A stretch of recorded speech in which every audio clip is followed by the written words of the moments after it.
Hey y'all, Irix Guy here, and this is how to survive in the rain. You can see we got our tents right here. Bad weather expected, got a fire going over there. Open air, of course. Never start a fire in an enclosed area because of carbon monoxide. It is not able to be smelled, and it is deadly. And looking down there, you can see all of our smoke mixed in with the cool temperatures from the stream and the campfire smoke. And then over there, there's no smoke because smoke likes to go low. Look at that. It's kind of a really sinister look.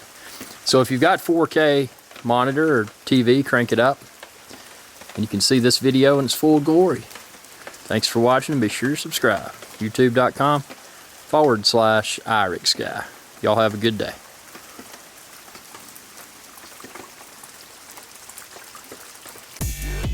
Hey y'all, Irix Guy here. If you enjoyed this video, please be sure to subscribe, like, and share.